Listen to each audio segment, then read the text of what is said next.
A Hawaii anti-gay Christian group has been handed a tax bill because they were actually very feverishly arguing against civil unions and gay marriage equality.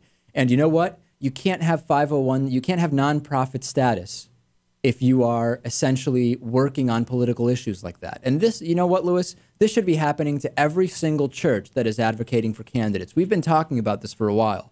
If you are a church and you don't pay taxes and you are saying you've got to vote for these anti-abortion candidates and you have to vote for the candidates that will oppose gay marriage, you don't deserve that nonprofit status. You should be paying taxes, should you not? Of course. I'm sure they'll only be cracking down on the larger groups and larger churches, however. In this case, they now owe. The Hawaii Family Forum owes over $20,000 in taxes for what's being called excessive lobbying. Apparently, some lobbying is okay, but it's become excessive now. A bunch of other interesting stuff.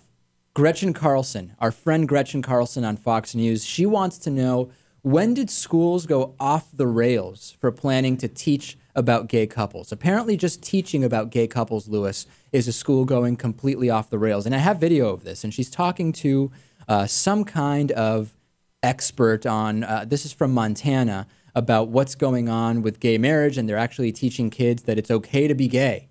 I mean, God forbid, they're saying you shouldn't treat people who are gay or lesbians differently.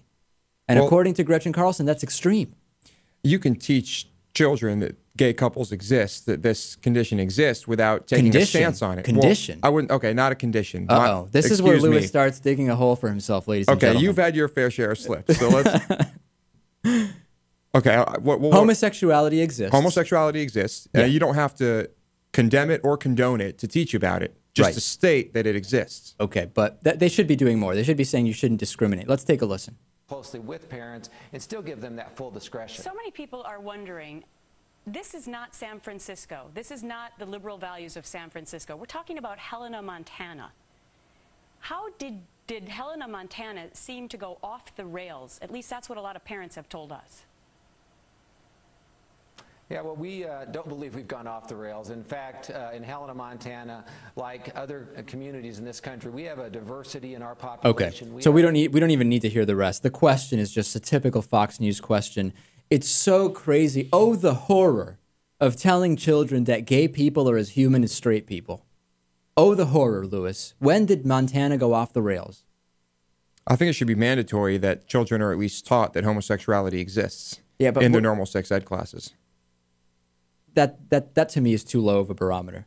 I mean, there's nothing crazy. There's nothing that kids can't handle about saying all people are people. Created equal.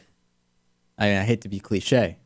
But hey, that's the way it is. There's a Bryan Fischer of the American Family Association. He has some kind of radio show, and he's making a comparison between gay sex and domestic terrorism. I'm not kidding about this. Ever called gay people... and I think that's the beginning of his voice, but hopefully we'll be able to get the whole thing for you. Ever called gay people terrorists, although I've said that what they have done is like domestic terrorism. You've got these mujahideen on the battlefield setting out these syringes with the HIV virus in it as a way to carry out terrorism. But this is exactly what happens when two males have sex with one another. If one of them is HIV positive, then it's just like injecting his partner with a needle with HIV. That's domestic terrorism. I don't know what else you call it. Wow. So that's an HIV syringe, which I guess he means a syringe, right? That's what he's talking about? I think so. So let me remind you that we are streaming live, and we'll take your phone calls. Any questions, 413-586-1750.